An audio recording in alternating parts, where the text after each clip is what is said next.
Bom dia, queria agradecer aí a presença de todos, tá, nesse nosso evento de jornada, né, o caminho da modernização em tecnologia. Então, como sendo um caminho, uma jornada, são 3 webinars, tá, ao longo do tempo, onde já tivemos aí o primeiro webinar, que teve mais focado aí na perspectiva de infraestrutura, e hoje a gente segue aí falando sobre essa jornada de modernização, agora mais focado no pilar de aplicações. Tá? Então, a agenda do nosso webinar de hoje é esta. Então, vamos brevemente falar quem nós somos, tá? Porque nem todo mundo que está hoje nesse webinar participou do primeiro. Então, a gente começa resgatando aí algumas informações. Vamos rememorar quais são os pilares da tecnologia. E aí eu vou trazer alguns impactos de falhas em software, o que justifica e muito a questão de você se preocupar com a modernização das suas aplicações.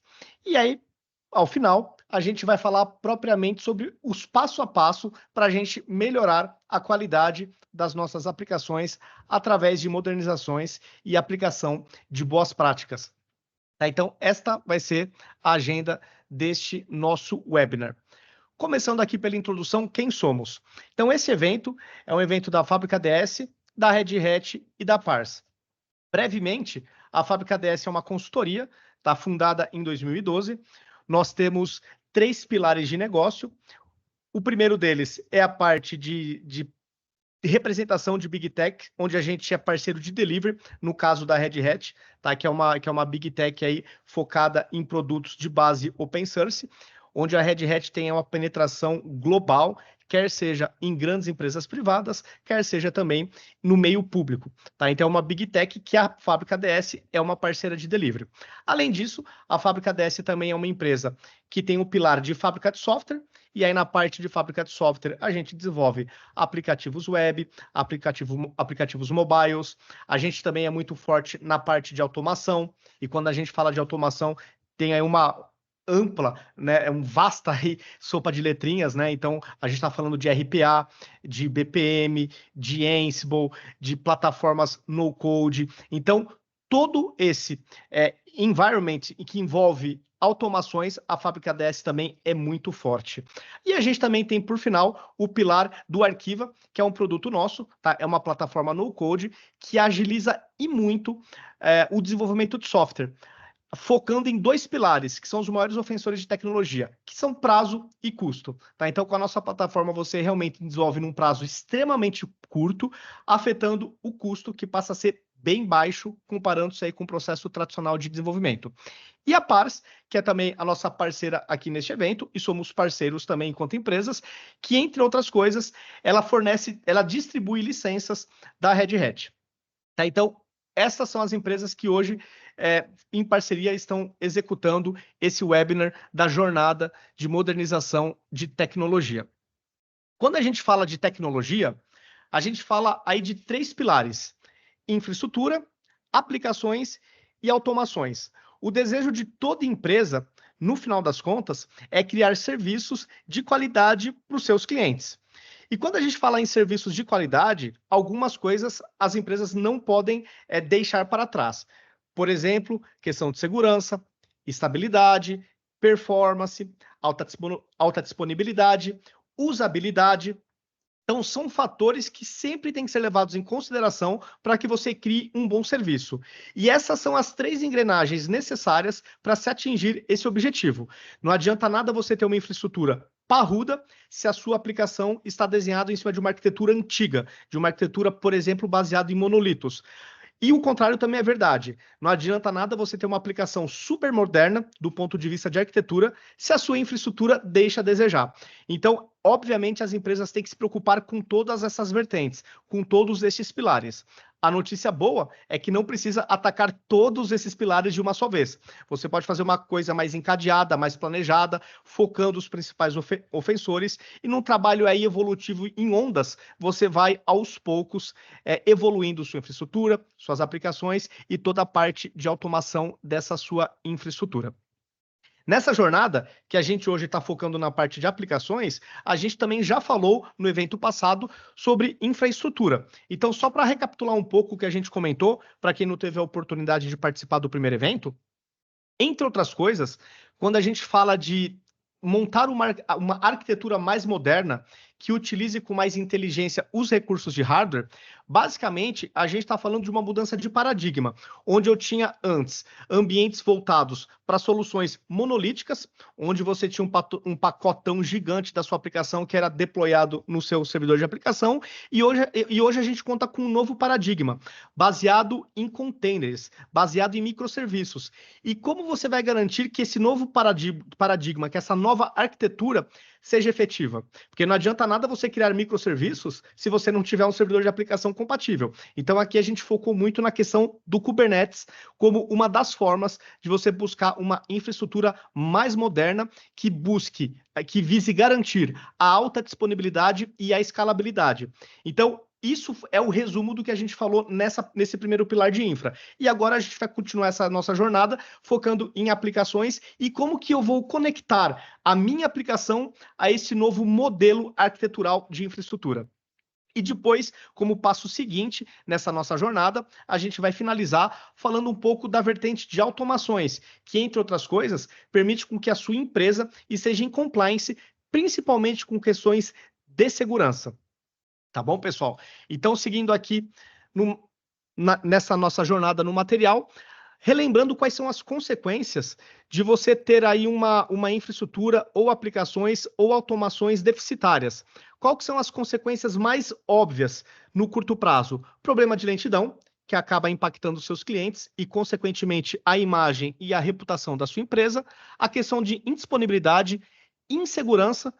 Hora ou outra, a gente vê aí empresas tendo problemas aí em processos judiciais por terem vazamentos de informação, por exemplo. São situações também que, além de prejudicar a imagem da empresa, também acaba dando aí prejuízos financeiros, tá? Então é uma questão também importante a se priorizar.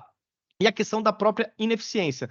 Não adianta nada você ter um serviço rodando, mas que deixa a desejar em termos de usabilidade, de performance, de disponibilidade, entre outros. Tá? Então, o nosso objetivo com essa jornada é evitar que essas consequências sejam percebidas pelos seus clientes lá na ponta. E para exemplificar e para demonstrar a importância em se priorizar, né, uma jornada de modernização, a gente traz aqui o impacto de falhas de software no mundo corporativo. E aí vocês vão ver que, na verdade, quando a gente fala de modernização de aplicações, a gente não está falando de custo, a gente não está falando de despesa, nós estamos falando de investimento, que certamente vai trazer retorno financeiro e de imagem para a sua organização. Então, por exemplo, temos aí 15 bilhões de dólares em mercado de serviços de modernização de aplicações. Ou seja, é um mercado que está bombando. As empresas perceberam da importância e estão colocando a mão no bolso, contratando empresas especializadas para modernizar as suas aplicações. 32,8 bilhões é a expectativa de crescimento até 2027 nesse assunto de modernização e transformação digital das aplicações e dos sistemas legados. E um número assustador. 2,41 trilhões foi o valor gasto nos Estados Unidos com falhas de software. Tá? Então, por isso que eu falo, modernizar não é custo, não é despesa, é, sem sombra de dúvidas, investimentos. Tanto isso é verdade que uma pesquisa mostrou que, quando você moderniza as suas aplicações, você tem uma redução de 13% de custos operacionais. Quando você moderniza as suas aplicações, você tem um aumento de 40% da sua receita anual. E 80% é o consumo do orçamento com manutenção de sistemas legados. Traduzindo para miúdos, pessoal, quando a gente mantém entre os sistemas legados aplicações com linguagens obsoletas, com arquitetura obsoleta, implica necessariamente em você manter um time de TI dedicado para essas tecnologias antigas, porque os desenvolvedores estão sempre buscando novos conhecimentos, novas linguagens de programação, eles vão buscando crescimento na sua carreira. E as empresas, para conseguirem manter um time para sustentar um sistema antigo, baseado em tecnologia antiga, tem que pagar bem esses desenvolvedores, porque eles vão ficando cada vez mais escassos no mercado de trabalho. Além disso, quando a gente fala em 13% de redução de custos operacionais, A gente está falando na própria manutenabilidade das aplicações. Tá? Então, por exemplo, quando você tem uma aplicação tudo em um, aquele pacotão com todos os serviços, com todas as APIs, com todas as telas, isso significa que quando você faz alguma alteração nesta aplicação, você vai levar muito mais tempo para testar. Por quê? Você tem que garantir que um ajuste em uma API, por exemplo, não quebrou todo o resto do seu pacotão, porque está tudo altamente acoplado. Então você gasta mais com testes de regressão, com homologação, e isso tudo vai entrando nos seus custos operacionais. Quando a gente migra para uma arquitetura mais moderna, quando a gente moderniza o sistema legado, a gente está falando em soluções que utilizam conceitos, por exemplo, de modularização. Então, você passa a quebrar um software que era gigante em pequenos pedaços. Então, cada vez que você mexe em alguma coisa, o impacto fica cada vez mais restrito. Então, é mais rápido a homologação, os testes são mais rápidos, de repente você vai ter menos sustos em produção quando você sobe uma pequena correção, porque tudo vai estar mais modularizado em tamanhos menores. Então, o impacto de um eventual erro, de uma correção, de uma melhoria, também fica reduzido. Aí, Avançando aqui, fala Vini, aí, Michael. só para complementar também, né? Se a gente pensar só nas tecnologias mais ultrapassadas, né? Cada vez mais fica mais difícil você manter um time para sustentar isso, né? Então, imagina que você tem ali uma aplicação em Delphi, né? Uma versão ali antiga. Ou você tem lá uma versão do Java muito antiga. Começa a ficar difícil você encontrar profissionais, né? Tanto no Brasil e em qualquer parte do mundo, porque os profissionais sempre estão atentos ali ao que tem de mais moderno para se manter também numa perspectiva ali de carreira, né? Então, a empresa, além de todos esses pontos, segurança, estabilidade, fica difícil ter time, né? Aí chega um ponto que você precisa trazer novas funcionalidades, mas você não consegue nem encontrar profissionais no mercado para manter isso, né? Então, alguns pontos que é sempre vamos dizer assim, é sempre uma dor pensar nessa modernização, né? Mas até mais à frente a gente vai falar alguns caminhos de como começar isso, mas é extremamente importante, né? Olhar essa visão 360 de todos os impactos que isso traz para a operação. Às vezes, a gente fica só ali com o olhar de tipo, pô, mas eu vou ter que gastar ali com tecnologia, eu vou ter que gastar para trocar tecnologia, e na verdade, você está reduzindo os custos, né? Porque esses custos que você já tem ali no dia a dia, você acaba não notando. Acho que o Marcos levantou a mão. Fala aí, Marcos.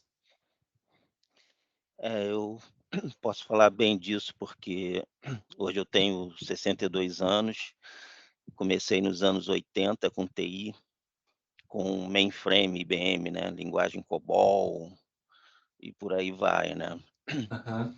E assim, tem acompanhado a evolução das tecnologias, das arquiteturas, das linguagens, nessa questão de infraestrutura, e realmente é um desafio, né? É um desafio acompanhar, né? Porque a quebra de paradigma é constante, né?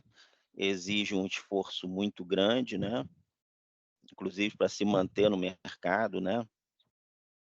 E também vejo, né, a dificuldade em algumas áreas de quebrar esse paradigma, né? Sistemas que já funcionam, né? Principalmente bancos e seguradoras, milhares de linhas de código antiga, né? Então, assim, também é um desafio muito grande você fazer essa modernização, né? Sim. Não sei como é que vocês veem essa questão aí.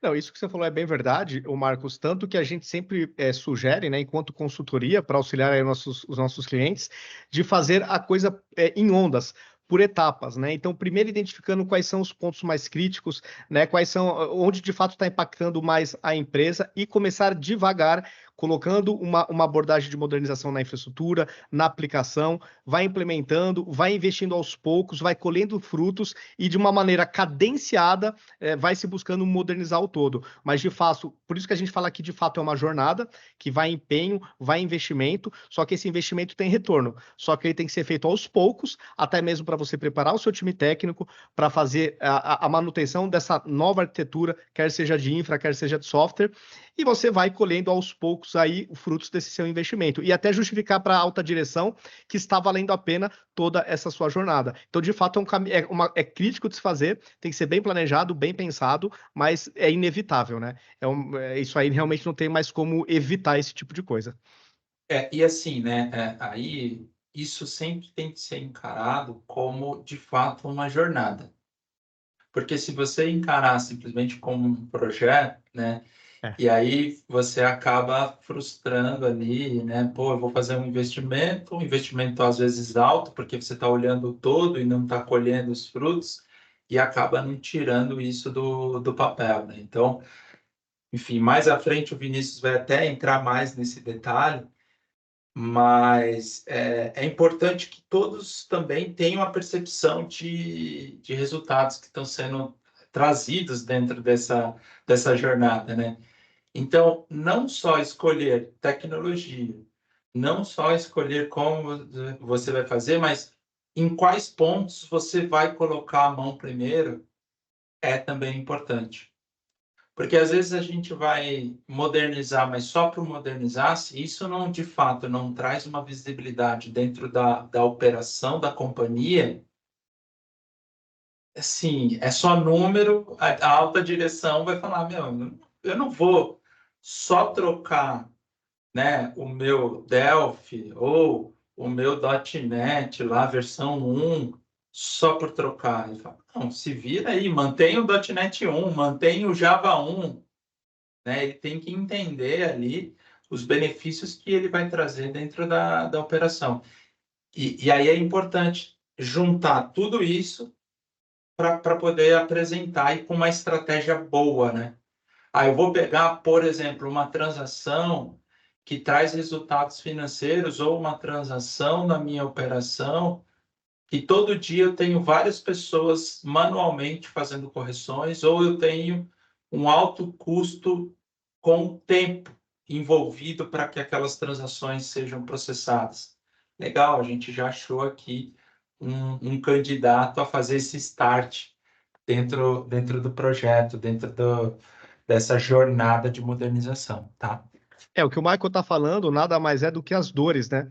Então, assim, você para justificar o investimento, você dar um passo adiante, você tem que ter um motivador, que é o que a gente chama das dores. E as dores podem ser várias. É custo operacional, perda de receita, indisponibilidade de serviço, insatisfação do seu cliente. Então, a partir do momento que você tem uma dor e ela é nítida para a organização, o passo seguinte é se planejar para resolver essa dor e as consequências dessas dores. Então, aí é o trabalho também de convencer, né, a alta direção de que a atualização é necessária porque vocês já estão sendo prejudicados. Então, o Michael está certo quando ele fala, não é só mexer, modernizar por modernizar. Você tem que ter um motivador inicial para se justificar, né, daí em diante os passos seguintes. Aliás, pessoal, até fui mal educado, eu apresentei a empresa, mas não me apresentei, né? Então, eu sou Vinícius, eu componho aí o time comercial. O Michael é o nosso diretor de negócios, tá? Ele chefia aí a vertente comercial. E também mais para frente vai participar dessa apresentação comigo o Rafael Militino, que é um especialista de produtos da Red Hat, tá? Então nós três somos aí o time que estamos apresentando esse webinar, tá? Desculpa aí por essa gafe, mas enfim, estamos aí apresentados.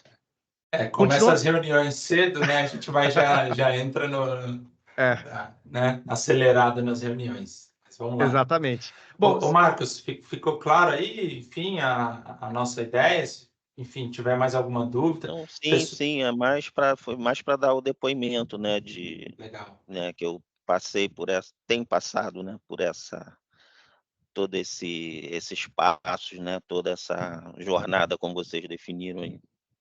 Legal.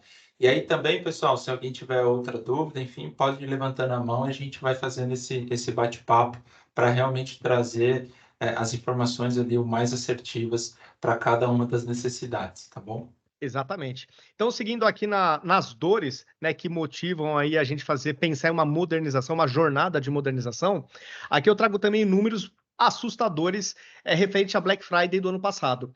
7,6 milhões foi a perda financeira do varejo online nas 12 primeiras horas. Tá? Então, isso está muito casado infraestrutura com aplicação, com arquitetura da sua solução. Elas têm que andar juntos para aguentar requisições, milhares de requisições simultâneas, para que o serviço não fique indisponível. Então, aqui, o varejo, principalmente, mas não só, é um setor que, se não tomar cuidado com a modernização, vai perder muito negócio, podendo, inclusive, fechar as portas. Tá? Então, isso aqui é um indicador bem impressionante. Seguindo aqui ainda na questão da Black Friday, do setor varejista, 58% dos e-commerces analisados apresentaram instabilidades no tempo de carregamento na Black Friday do ano passado. 0,4 segundo foi o tempo médio de carregamento da loja mais rápida. Tem até um estudo que fala que um ser humano leva por volta de 2 a 3 segundos para perder a paciência e ir para um próximo site. Então vamos supor, de repente você está lá num varejo X, você quer fazer uma compra. Tá demorando para carregar. A sua tendência é perder a paciência e ir para o concorrente. Você vai para o concorrente que tem o preço mais próximo. Então, olha a importância de você oferecer um serviço com performance e consequentemente, com qualidade. As pessoas não têm mais paciência para ficar esperando lentidão de sistema. 44,4 segundos foi o tempo médio de carregamento da loja mais lenta. Pessoal, convenhamos, né? Quem fica quase 1 minuto esperando uma tela ser carregada? É difícil. Então, de fato, a tendência é você perder para o concorrente, ainda que seu concorrente esteja vendendo um pouco mais caro a solução. Mas, fatalmente, você vai perder para um concorrente que se preocupou com a questão de tecnologia e com a parte de modernização de infra e de aplicações. E aqui ainda continuando na questão do e-commerce, 30% é a taxa de rejeição. Ou seja, as pessoas não aguentam ficar quase 1 minuto esperando. Elas desistem da compra e vão para o concorrente. 7% das lojas ficaram fora do ar em algum momento, dentro do período de 12 horas. Então aqui, pessoal, é para mostrar para vocês o seguinte, as dores, os verdadeiros motivadores que se justificam o investimento nessa jornada de modernização. Eu acho que com esses argumentos fica fácil para um gestor convencer a alta direção, né, os diretores, o presidente, a colocar a mão no bolso realmente para ganhar mais dinheiro, para ter serviços de alta qualidade. E aqui, para finalizar essa parte da importância em se modernizar, eu vou trazer mais 2 exemplos de bugs, de sistemas, e aí a gente vai entrar nas dores e o que a gente pode fazer. Eu trago aqui um exemplo clássico do Sisu, que é uma coisa impressionante. Esse ano, novamente, voltou a ter problema o Sisu. Para vocês terem uma ideia, desde 2019, de maneira assim sequencial, ininterrupta, todo ano o sistema do Sisu apresenta algum problema.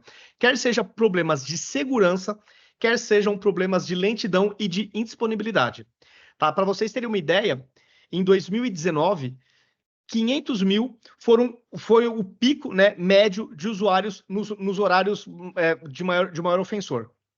Isso fez com que muitos não conseguissem acessar a plataforma. Então, isso é um problema. Agora, o problema que eu ainda acho pior é que tinham alunos que estavam vendo resultados de outros alunos. Então, você se loga lá, eu vou lá e me logo como Vinícius. Aí eu começo a ver dados do Michael. Cara, isso é um erro inaceitável, né? Um erro inadmissível de segurança.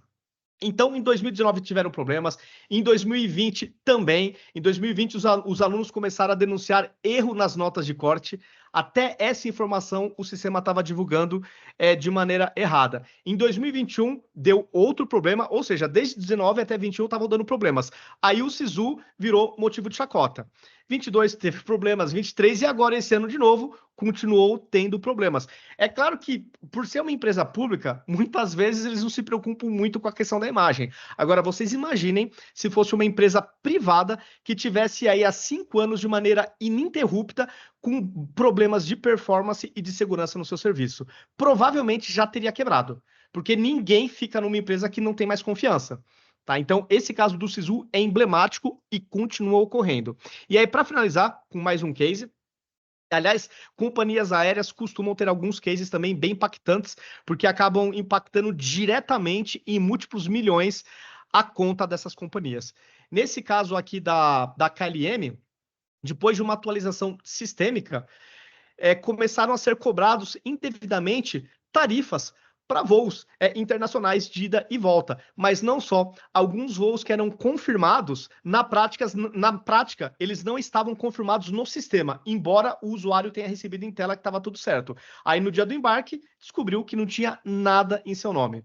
Tá? Então, aqui são exemplos de qualidade de sistema. Então, quando a gente fala de modernização, não é só do ponto de vista de performance, não é só do ponto de vista de segurança, é de fato de qualidade do serviço.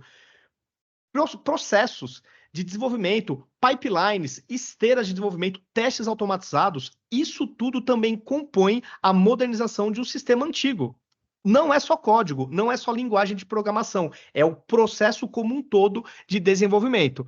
Bom, eu acho que já deu para convencer vocês da importância de se pautar nas empresas este assunto de modernização, porque certamente vocês vão ter alguma dor que justifiquem esse tipo de situação. Então, como que a gente resolve esse problema de modernização? Quais são as possíveis causas raízes para se chegar a esse objetivo? Então, seguindo aqui, quais são as possíveis causas? Arquitetura obsoleta, e nos slides seguintes eu vou explorar cada uma dessas linhas, tá? Então, uma das causas é a arquitetura. Uma outra causa pode ser a ausência de plataformas para fazerem gestão das APIs, dos serviços que você disponibiliza. Outra pode ser também a ausência de uma plataforma, de uma solução de barramento de integração que seja escalável.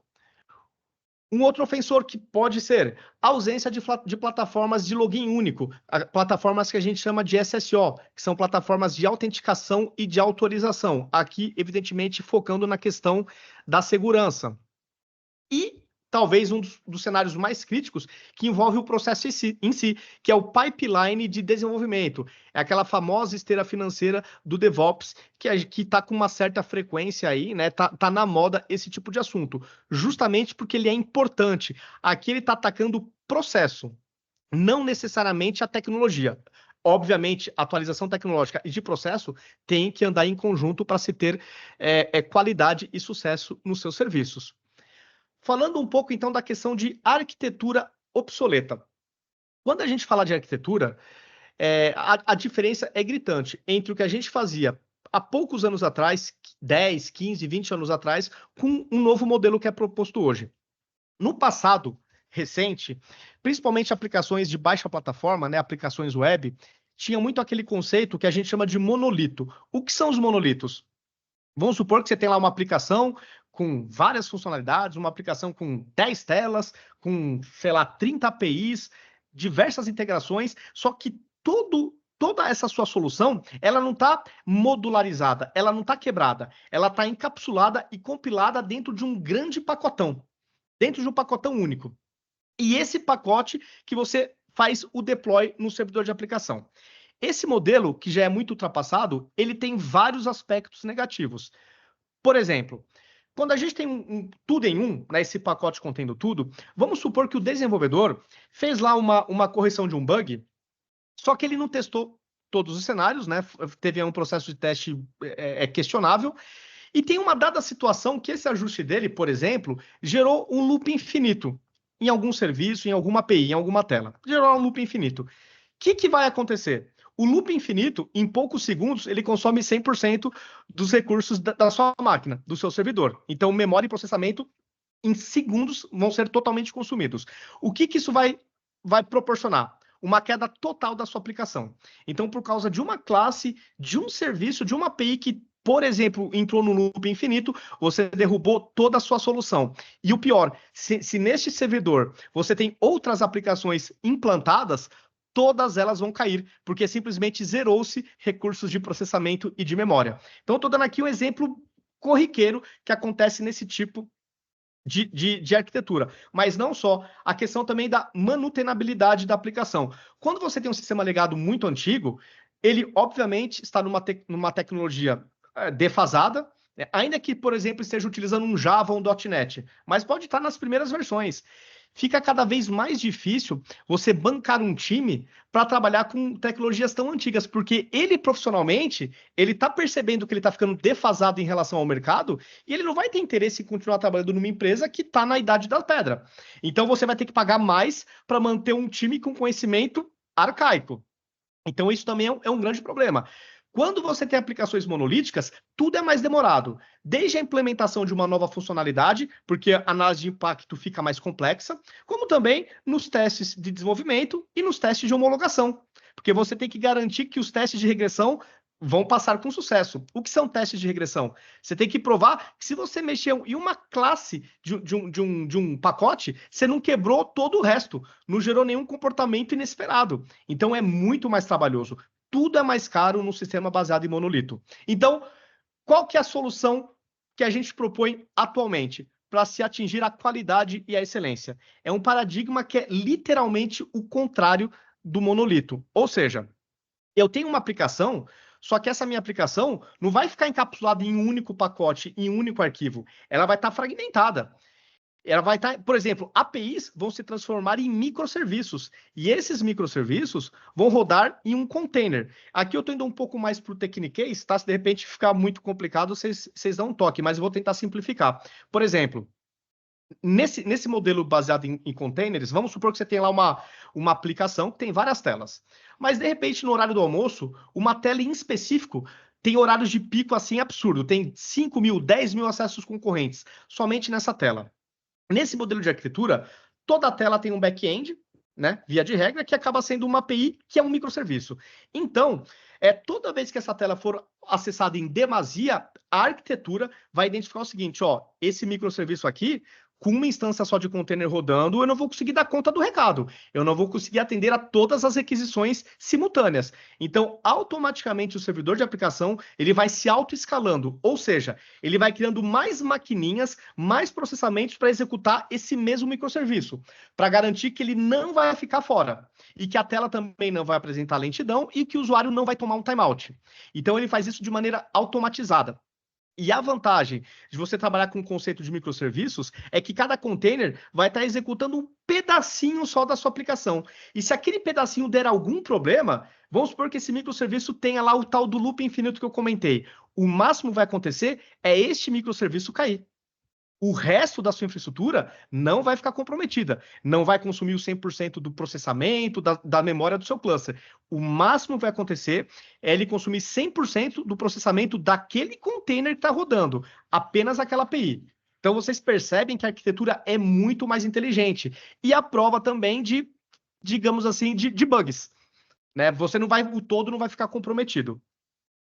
E outra vantagem, quando você trabalha um sistema de maneira modularizada, isso permite, inclusive, que você trabalhe com mais de uma tecnologia. Porque eu posso escrever um microserviço, por exemplo, em Java, eu posso escrever um microserviço em .NET, em Python, e em versões mais novas, um pouco mais antigas, mas não importa. Então, você consegue também trabalhar o tempo todo, pelo menos em alguma parte da sua solução, com tecnologias modernas. E aí, você aprovando, você vendo que faz sentido, você vai migrando esse racional para os demais sistemas que estão rodando na sua infraestrutura. Tá? Então, é esse paradigma que a gente procura vender, né? E vocês podem contar com a Fábrica DS que a gente tem um know-how grande nessa parte de transformação digital. Pegar um sistema monolito, gigante, deprecated do ponto de vista de linguagem, de usabilidade, e a gente faz toda essa jornada de transformação e te entrega o mesmo sistema totalmente atualizado. Bom dia, tudo bem? Tudo bem. Desculpa, eu entrei um pouquinho atrasado, mas já entrei ali com bastante informação relevante que você está passando. E muito da vivência aqui, eu trabalho numa empresa metalmecânica, né? Uhum. E a gente está nessa pegada aí de fazer a indústria 4.0, né? Então, uma indústria, até fazendo um paralelo com o varejo ali, a indústria eu tenho que rodar 24 horas, eu tenho um ecossistema de softwares muito grande, né? Que se conectam um com o outro ali, e os nossos clientes no final, que é o que eu preciso entregar os produtos ali, se eu não entrego o produto na hora, tenho multas astronômicas, né? Uhum. Então, a gente está montando aqui a Digital Thread, que está se falando ali, né? Que é o conceito toda essa camada de softwares, eu preciso ter performance, como você está falando, né, arquitetura, mas também a gestão de dados, que é justamente, tem softwares que se conectam um com o outro, e eu tenho uma estrutura de um, estrutura de outro, e como que eu faço essa comunicação toda entre eles, né? Então, eu não sei se dentro dessas soluções que vocês propõem também entra essa parte do dado, né, que é o grande petróleo da empresa hoje. Você tocou num ponto importante e a gente vai comentar no próximo slide, tá? É justamente a parte de integração e falando um pouco de plataformas de integração que visam também a escalabilidade desses conectores, tá? Então, me dá aí uns 5 minutinhos que a gente vai tocar nessa dor também, tá? Com certeza é um fator importantíssimo também na questão da modernização. E aí, então, só finalizando essa questão, né? E eu coloco até outra pergunta que eu até já respondi, mas para reforçar. É necessário fazer toda a modernização de uma só vez? É claro que não, até porque seria um projeto gigantesco que você demoraria para colher frutos e sairia absurdamente caro. Então, a ideia aqui é você priorizar. Pega o seu negócio. Quais são as principais dores? Quais são os principais serviços que a gente precisa urgentemente melhorar? E aí você começa a atacar. E aí você vai indo em ondas, capacitando o time, porque também quando você faz uma atualização, tem a questão cultural também. Você vai ter resistência do time, os desenvolvedores não vão estar acostumados. Então, é um trabalho muito mais amplo do que só colocar a mão na massa, tá? Então, de fato, é uma jornada, mas tem que ser feita aos poucos. Outro ponto, como justificar os custos para a alta direção? Justamente dessa forma. Quando você vai dando tiros mais curtos e colhendo o resultado, a alta direção vai vendo, pô, legal, fiz aqui um investimento, em X meses já me deu aqui um retorno. Então, ela vai se estimulando a continuar e a entender que isso é uma jornada e não um projeto de uma tacada só. Tá? Então, o gerente, o coordenador tem que ter sempre esse racional em mente. Ou eu assusto o meu diretor falando que temos que fazer o todo, que não é a melhor estratégia, ou eu vou fragmentando baseado em prioridades, baseado aí em relevância, tá bom? Agora, pessoal, eu vou passar aqui a palavra para o Rafael Meritino, porque quando a gente fala de container, de Kubernetes, de microserviços, a gente tem sempre que considerar também a base de tudo. O servidor de aplicação que vai permitir com que a sua aplicação usufrua desse conceito de microserviços. Então, ele vai comentar um pouco sobre o Red Hat OpenShift, que é um servidor de aplicação baseado em Kubernetes, que vai te permitir trabalhar com containers. Vai lá, Meritino. Fala, pessoal. Bom dia, oi, Vini, tudo bem? Opa! Valeu aí. Boa a introdução que você deu, o comentário que o pessoal já fez aí sobre a vivência aí deles aí de experiência aí já de mercado, né? Você deu um exemplo muito bom aí quando você falou aí de Black Friday, né? Acesso, invasão, né? E é legal os pontos que você colocou, porque hoje, quando se fala de tecnologia, né, a nível de mercado, a nível de cliente, as pessoas olham muito a questão de produto, né? Então, o mercado vai enxergar aí a fábrica, né, diretamente aí como, né, mais uma empresa que está ofertando caixinha, né? E aí a gente como cliente, né, tem que começar a avaliar esses pontos do que está acontecendo no mercado e não no produto em si, né? E aí, quando a gente fala de avaliar essas situações de mercado, é entender o que o mercado está se preparando, para onde que o mercado está indo, né? Quando se fala de atualização, de modernização, né? Hoje parece que explodiu tudo de uma vez, né? Inteligência artificial, a questão da nuvem ainda é um conceito muito recorrente, apesar de não ser um conceito novo, mas ainda se fala bastante, né? Aí entra a questão de modernização de aplicação, e aí o mercado ele fica um pouco perdido, né? É muita informação, é muita coisa para eu me qualificar, às vezes assusta achando que é muito produto para eu comprar, aí acho que está parado no tempo, e aí junta com a questão do time, e aí, o que eu faço, né? Eu corro um risco, eu faço um investimento, eu aposto lá na frente, né?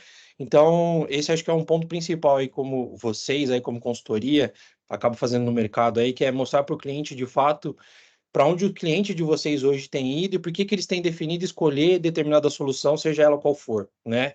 E fazer esse processo de transformação de jornada, que é super importante.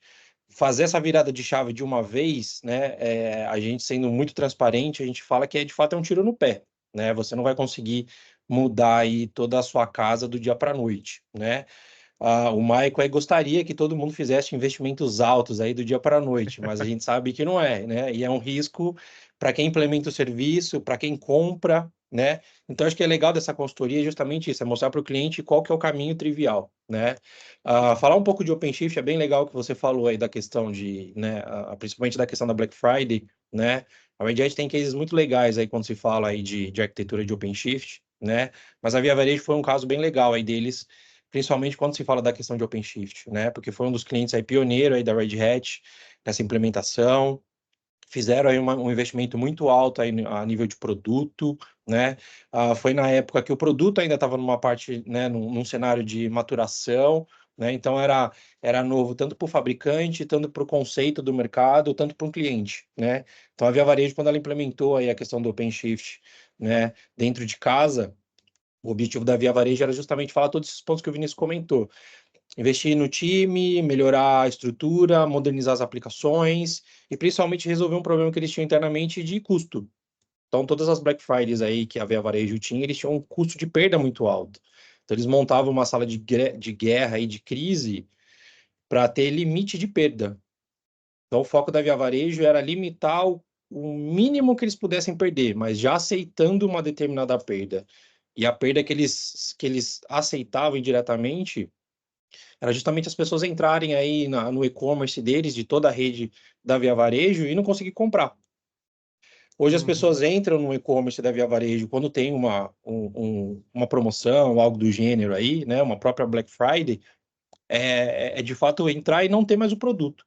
E antigamente, antes deles fazerem essa implementação, era de entrar e congestionar. Então imagina você lançar aí uma propaganda em nível nacional, né, em horário nobre, na televisão ou na internet, via né, todas as redes sociais que a gente tem aí hoje, e entrar todo mundo simultaneamente e não conseguir comprar porque a plataforma deles não suportar a quantidade de acesso. E aí o OpenShift dentro da Via Varejo veio para resolver justamente esse problema de congestionamento de acesso, que muitas das empresas hoje sofrem quando fazem essa modernização de aplicação. É ter um ambiente, um servidor, uma plataforma, um sistema do mais comum que a gente imagina, né? O Vini comentou aqui da passagem aérea, e-commerce, transação bancária. Então, são sistemas aí legados bem antigos, não modernos, que rodam em plataformas muito obsoletas. E aqui a gente não está nem falando de produto e plataforma, a gente fala, às vezes, máquina, muitas das vezes, tá? Por incrível que pareça aí. E se vocês imaginarem aí há uns 7 anos atrás, todo o sistema de controle aí de pedido e nota fiscal do Carrefour rodava num desktop, num Pentium 3, Sim, exatamente. né? Então, vocês imaginam quantas lojas do Carrefour aí tem espalhado no Brasil, quantos caminhões eles recebem aí diariamente em todas as lojas, e você tem todo o processamento de toda a rede aí de mercados dentro de um Pentium 3. E eles só Pois é. trocaram porque essa máquina pegou fogo, Aham. por incrível que pareça. Essa máquina não aguentou a quantidade de notas e pedidos que chegaram, até chegar num ponto que ela, de fato, pegou fogo. E foi aí que o Carrefour migrou para, de fato, um data center, um servidor decente. Então, são coisas de bastidores aí que acontecem e a gente não imagina, né? Sem Então, dúvida. a questão da Via Varejo aí com o OpenShift foi justamente nesse caso. É Eu você acho que o lutar... case bem legal também, né, Meritino, de OpenShift, que é um caso emblemático, porque todo brasileiro já usou pelo menos uma vez, que é o Pix. Né? Quem não fez uma transferência pelo Boa. Pix? A base do Pix no Brasil é base Red Hat e é base OpenShift. Só para vocês terem uma ideia de ordem de grandeza, no ano passado foram aproximadamente 20 bilhões de transações no OpenShift. A gente não ouviu falar que o Pix ficou fora. São pouquíssimos segundos para execução de uma transação, e a arquitetura e o modelo arquitetural do Pix foi baseado em microserviços com essa plataforma do Red Hat OpenShift. Tá? Então, isso é a prova que esse novo modelo arquitetural ele é parrudo e ele aguenta muito volume de dados, muitas transações. O Pix, acho que não tem nada com maior volume de dados do que o Pix hoje no Brasil. Sei lá, pensando rápido assim, acho que é o case mais extremista assim, em termos de recursos de hardware, de infraestrutura. E o Pix não fica fora. Tá? Então, só para vocês terem ideia que trabalhar com microserviços é uma boa arquitetura, e ter um servidor de aplicação bom para suportar essa gestão de containers é imprescindível. E o OpenShift, no caso, é a base do Banco Central. Legal. Avançando aqui, né, o Militino ainda continua aqui com a gente, falando um pouco da parte de gestão de APIs. Então, quando você está fazendo uma modernização da sua aplicação, Às vezes, você fica naquela situação que é o seguinte, será que vale a pena eu colocar em código na aplicação uma camada extra de segurança, controle de tráfego, para deixar a minha API mais segura, mais parruda, ou será que de repente vale a pena eu deixar a minha aplicação mais enxuta e colocar uma plataforma especializada em gestão de API para fazer todo esse trabalho de gestão de fluxo, controle de acesso e até mesmo monetização da minha API? Então, isso são decisões que você tem que tomar. Então, às vezes vale a pena você ter um código mais enxuto, mas contar com suporte externo para manter o seu produto, tá? Então, o TreeScale, tá, é uma das soluções que você pode fazer essa sua gestão de APIs. O legal do TreeScale é que você consegue controlar acesso, controlar fluxo e também monetizar. Vamos supor que você tem algum serviço que, sei lá, vamos supor, consultar dados do CNPJ na Receita Federal. Vamos supor que esse seja um dos seus serviços. E você quer dar mensalmente 4 acessos grátis para o seu cliente. E a partir do 5º você quer começar a cobrar. Você parametriza isso no TreeScale e ele faz automaticamente para você. Então, você não teve que se preocupar em fazer um código extremamente complexo para verificar quantos acessos no mês aquele usuário já fez, para então começar a cobrar, fazer toda a transação financeira. Não, você encapsulou isso, você delegou para um produto de terceiro especialista nisso. Então, o seu código fica mais enxuto e a manutenção também fica muito mais simplificada. Se quiser comentar um pouco, eu dei já um overview, mas se quiser falar alguma coisa mais aí do TreeScale. Não, é isso aí, né? O pessoal dá bastante exemplo legal aí, pessoal da Red Hat, quando se fala aí da questão do Uber com o Waze, né?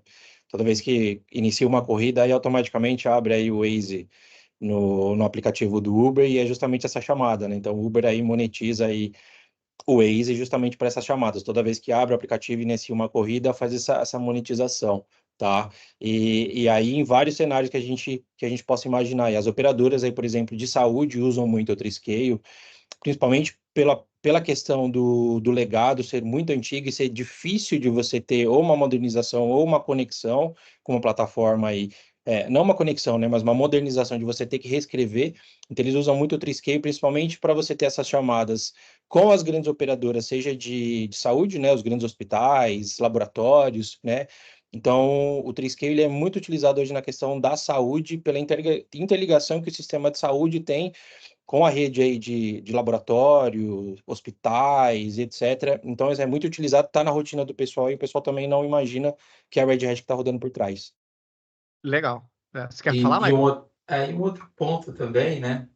Vocês comentaram aí alguns benefícios, mas imagina que a gente começa a modernizar e aí você passa a ter ali 1.000 APIs, 2.000 APIs. E aí você tem, né, 30 sistemas, 40, 100 sistemas. Como que você padroniza tanto a questão de segurança entre todas essas APIs e em um único lugar você faz o gerenciamento dessas APIs? Aí entra realmente o TreeScale, né? Então, porque a gente vem nessa jornada de modernização, mas se eu também não me preparar para essa jornada, eu vou criar outro problema. Porque aí eu vou estar com um ambiente com 1.000 APIs e o pessoal de acesso, o pessoal de infraestrutura maluco, tendo que gerenciar liberações de acesso, o que está consumindo mais, o que não está. E aí o TreeScale entra para apoiar realmente em fazer esse gerenciamento de uma forma unificada, né? Exatamente. Bom, legal. Com relação ao barramento de integração, que foi o ponto que o Emerson colocou, né, que é a parte de integração entre sistemas, tá? Então, de fato, quando a gente está fazendo essa modernização das aplicações, a gente tem que pensar justamente nas fronteiras. Com quais sistemas a minha aplicação conversa? Qual que é o nível de complexidade dessas integrações? Então, eu posso aqui também tomar uma decisão estratégica do nível de arquitetura.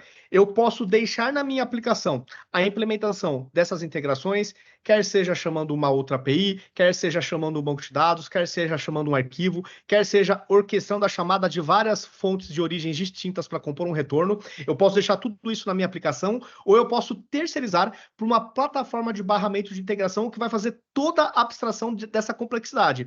E aí, basicamente, o que vai acontecer? A minha aplicação vai chamar uma API nesse barramento que você criou e a partir daí fica transparente para a sua aplicação. Se está chamando uma API ou mais, está chamando banco de dados, API, arquivo e compondo o retorno, isso fica transparente. Qual que é a vantagem? Vamos supor, a sua aplicação conversa com o sistema B a partir do intermédio de um barramento de integração. Se a sua plataforma B mudar para a plataforma C, a sua aplicação A original não fica nem sabendo. Por quê? O impacto ficou no barramento de integração. Então, todas as aplicações que se utilizam de barramento, elas estão, digamos assim, menos impactadas por mudanças nos sistemas que compõem toda a sua organização, tá? De uma maneira bem simplificada. Então, também é uma estratégia interessantíssima você pensar, pô, será que pela complexidade das integrações e pela quantidade de integrações que eu tenho, será que não vale a pena eu centralizar numa plataforma especialista e desacoplar essa preocupação da minha aplicação? Muitas vezes isso faz muito sentido. Se quiser dar uma palhinha aí, ô Rafa, do Red Hat Fuse, que é justamente essa plataforma de integração. É o Pix que você comentou, né? Então, Pix, imagina aí quantos sistemas interligados tem aí na rede bancária aí hoje que faz toda essa transação e num volume tão alto que igual você comentou. Imagina se todo mundo tivesse que adequar ou deixar padrão a mesma aplicação, por exemplo, que fosse de fato fazer a transação, né? Que existe de várias maneiras, várias possibilidades aí, bancos aí hoje que você consegue interligar a nível mundial. Então, imagina se sairia um projeto desse hoje, né? Seria humanamente, acho que impossível, né? Ou teria que ter muitas adequações, ou ia ser muito limitado para que todo mundo entrasse no mesmo padrão. Então, o Banco Central hoje, ele seria a base desse Fuse aí, que nem o Vini comentou, e aí cada um pluga a sua pecinha aí, de qual tamanho for, qual necessidade, qual linguagem, qual especificação, e aí você fica responsável pela ponta e o miolo, teoricamente, onde fica o core aí de toda a transação, né? Ele é unificado, que nem o Vini comentou, e aí as pontas ficam responsáveis por fazer as alterações, sem que a outra ponta do outro lado sofra algum tipo de impacto e que o sistema, de modo geral, não pare. Então, um grande case legal aí da Red Hat, quando se fala de Fuse, é o Pix, que roda aí e faz toda essa integração a nível mundial aí para suportar aí o volume alto de transação, que nem o Vini comentou. Exatamente. A gente até fez o projeto aí para uma prefeitura de um app mobile, onde esse app, a ideia foi trazer para a palma da mão do cidadão diversos serviços da prefeitura, né? Então, o que a gente fez? Para o nosso app não ter que ter todo o conhecimento de interfacear com todos os sistemas legados da prefeitura, porque cada secretaria é um sistema, um é em ASP, outro é em PHP, outro é em Java, outro enfim, não existe um padrão, então isso vai tornando tudo mais complexo. O que a gente fez? A gente colocou o Red Hat Fuse como barramento de integração e o nosso app só conhece esse barramento. Dali para frente, é com Fuse. Tá? Então, isso faz com que a nossa aplicação seja muito mais simples e rápida para se desenvolver. E ela, consequentemente, fica mais leve também. Tá? Então, isso são estratégias aí de desenvolvimento que a gente também tem que considerar quando está fazendo essa jornada de modernização. E, por final, a parte de... Você quer falar, Michael? Só trazendo um comentário que o Emerson também trouxe. Nesse meio de integração, né, aqui a gente tem um tempo curto, né, mas assim, nesse processo de integração, a Red Hat tem outras soluções que a gente pode falar mais especificamente de dados, onde a gente pode começar a pegar dados de um sistema A, copiar para o sistema B, fazer um processo automatizado para você centralizar esses dados aí já num data lake. Então, tudo isso é importante e aqui, com esse processo de modernização, a gente tem ferramentas, a gente tem possibilidades de facilitar e de uma forma muito estruturada pensar nesses dados também. Tá? Exatamente. E aqui, referente à camada de autenticação e de autorização, a mesma coisa. Você pode desenvolver toda essa solução dentro da sua aplicação? Pode, com certeza. Você pode fazer a sua aplicação se integrar com LDAP, com AD, permitir autenticações por redes sociais, Facebook, Gmail, Instagram, LinkedIn, etc. Ou você pode delegar isso para uma plataforma que só faz esse tipo de coisa e que já foi testada pelo mercado. Então, quando a gente também fala de autenticação e de autorização, a gente tende sempre a utilizar um produto específico. Um dos exemplos seria o Red Hat SSO, que vai garantir também login único. Qual que é a vantagem desse tipo de solução? Além de toda a camada de segurança ser garantida pelo fabricante, você não vai ter dor de cabeça na transação dos dados criptografados, esse tipo de coisa, ele também faz a tal da federalização dos dados. Então, por exemplo, vamos supor que você é uma empresa grande e dentro da sua empresa tenha unidades de negócios, por exemplo, que tenha suas próprias bases de dados de usuário, seu próprio AD, seu próprio LDAP, por exemplo. Então, você pode federalizar. Você configura nesse SSO que todas essas origens de dados são fontes de usuário e senha. Então, você passa a ter, num local só, a gestão dessas informações que podem estar espalhadas, por exemplo. E, além disso, você já conta de mão beijada com diversas formas de autenticação que você vai habilitando ou desabilitando. Então, que nem eu falei, você quer permitir que seu cliente se logue pelo Facebook? Você habilita no SSO lá, Facebook. Ah, quero permitir LinkedIn, Instagram, você vai marcando. Ah, eu quero que a minha aplicação tenha duplo fator de autenticação. O cara entra, depois recebe um token e aí sim ele efetiva o login. É só você habilitar. Isso aí também tem pronto. Ah, eu quero disponibilizar o recurso do tipo esqueci minha senha. Pô, legal, é só você habilitar no Red Hat SSO. Ah, eu quero habilitar o recurso de me manter conectado. Beleza, é uma flagzinha também. Você vai lá e marca. Então, olha quantas coisas você não teve que se preocupar em desenvolver, porque já tem um produto especializado que faz isso para você, garantindo toda a segurança. Não sei se quer complementar, Rafa, mas também é uma estratégia de desenvolvimento que você adota durante essa etapa de modernização. Sim, com certeza. Né? A estratégia é uma camada a mais de segurança, que nem você comentou, né? Você ter vários fatores para controlar, seja o acesso, seja o esquecimento de senha, seja a integração com outros sistemas, né? Empresas que fazem, então, esse tipo de tomada, né? Que fazem a implementação de um sistema desse, né? Avançam aí significativamente, tá? A gente tem um case bem legal em Belo Horizonte, que é uma clínica oftalmo, que a gente fica falando muito de case aí de empresas de tecnologia, mas tem empresas, né, que são totalmente fora do ramo de tecnologia e estão preocupadas com isso. E esse case é bem legal porque esse laboratório oftalmo aí que fez a implementação do SRH SSO, apesar de ser pequeno, poucas máquinas, mas o principal objetivo deles quando eles implementaram o RH SSO dentro desse laboratório foi porque eles têm uma máquina que faz uma leitura de retina, que ela é uma máquina de 1900 e Guaraná com rolha. Só que essa máquina ela está interligada em rede e essa máquina ela sai um resultado de exame tão preciso que sai basicamente na hora. Então eles são referências nesse tipo de leitura de retina e pela precisão que sai o resultado do exame. E aí a preocupação deles em colocar um sistema desse seguro foi justamente evitar que eles sofressem um ataque, porque eles já sofreram 2 ataques por não utilizarem sistemas desses homologados. E o laboratório, nos 2 ataques que eles tiveram, eles ficaram 5 dias sem conseguir fazer esse tipo de exame. Então, Olha imagina o impacto, você. né, meu? Olha o impacto Imagina, de imagem da empresa e prejuízo financeiro também, óbvio, né? total, porque eles são referências no país, né? Então vem gente de tudo quanto é lugar. Imagina você estar esperando aí uma consulta há não sei quantos meses e ir por uma falha, além de ser grave, simples de se resolver, você ter esse impacto aí generalizado a nível de consulta, a nível de atendimento, a nível de custo, não só para a clínica, mas para os clientes da clínica, né? Então, o investimento é uma preocupação que acaba sendo feito que indiretamente te traz um retorno e evita problemas, né? Então, é um case bem legal para as pessoas verem que não são só as empresas de tecnologia que estão, de fato, preocupadas em adotar esse tipo de sistemas. Muito bom, valeu, Rafa. E aqui, pessoal, o tempo está acabando. Para finalizar, a questão de processo, né? Então, aqui a gente falou muito de tecnologia, de ferramentas, de plataformas que, obviamente, são necessárias, mas você também tem que ter um processo que, ao longo do desenvolvimento das suas soluções, você tenha, no mínimo, algumas automações para garantir que testes sejam executados de maneira automatizada, testes de usabilidade, testes de regressão, testes de estresse. Por exemplo, você pode criar um pipeline de desenvolvimento que também vai analisar a qualidade do seu código. Então, você parametriza aquilo que você entende que são as melhores práticas, complexidades, etc. E a ferramenta vai validar a qualidade do código. Se aquele código estiver fora do padrão que a arquitetura definiu, o pacote não é gerado. Então, quando a gente fala de pipeline, o pipeline é o seguinte, é uma ferramenta que vai fazer toda a orquestração a partir do momento que o desenvolvedor comitou o código dele até o deploy num ambiente de homologação, num ambiente de produção.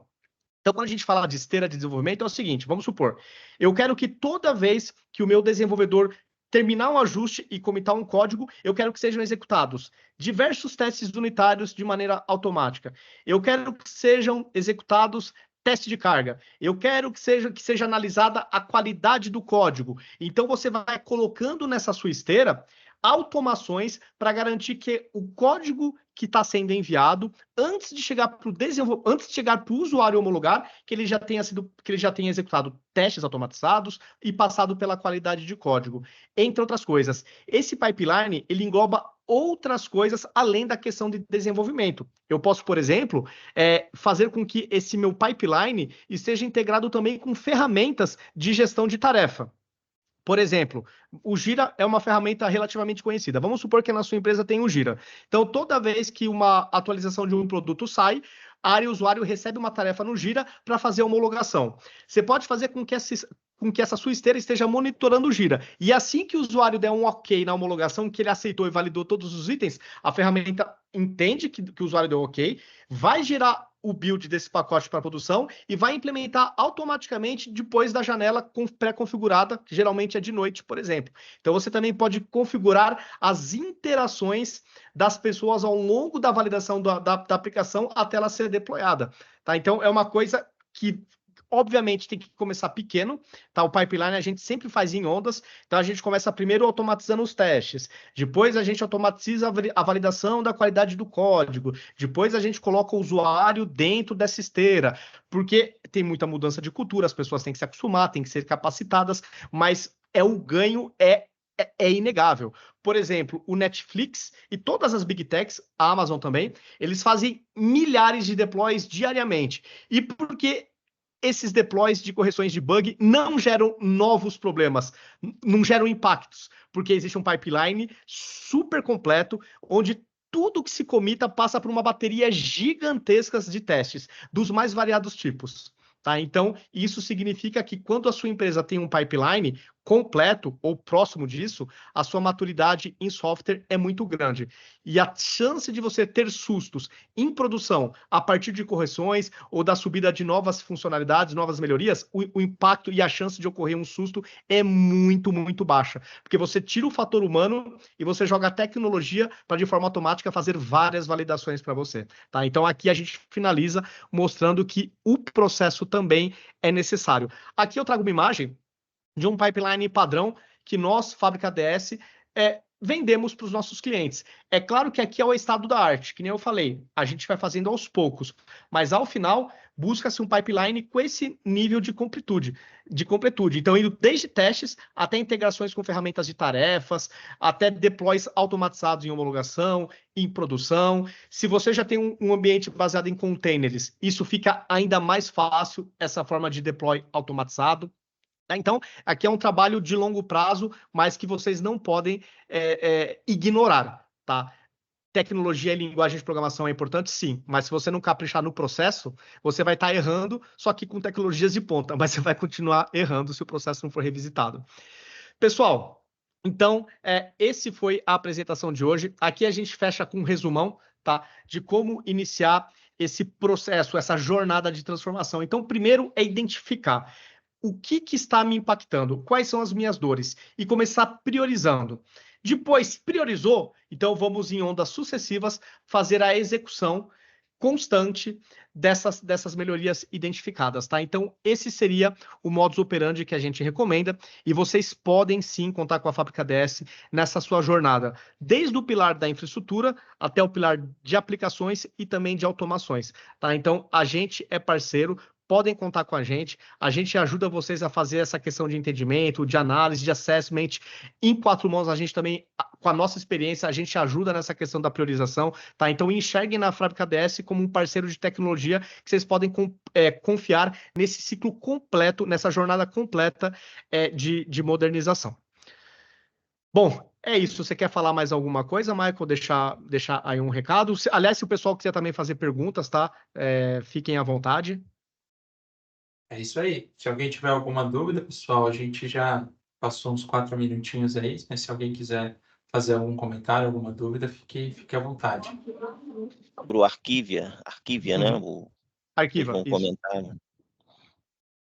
O Arquiva, se você tiver interesse, Marcos, a gente pode bater um bate-papo onde eu faço com você um hands-on, eu dou um banho de loja completo da nossa plataforma, tá? Aqui, nessa reunião de 1 hora, não tem agenda para eu explicar o Arquiva. Mas quem tiver interesse, pessoal, em conhecer a nossa plataforma No Code, levante aqui as mãos, a gente pega os dados de vocês e a gente marca uma reunião sem compromisso, onde eu explico, dou aí um banho de loja mesmo, que a gente cria uma aplicação, eu mostro como é fácil, o conceito de integração, de modelagem, enfim. A vantagem do Arquiva é que, por ser simples, baseado no conceito de arrastar e soltar, aqueles processos, aquelas aplicações que de repente estão paradas em backlog porque a TI não tem braço, com o Arquiva você consegue desafogar. E vai desde soluções simples até soluções extremamente complexas, tá? Mas aí eu acho que quem tiver interesse, o Thiago ergueu a mão, o Marcos ergueu a mão, então acho que a gente já pode depois entrar em contato com eles para a gente marcar aí um segundo bate-papo sobre Arquiva.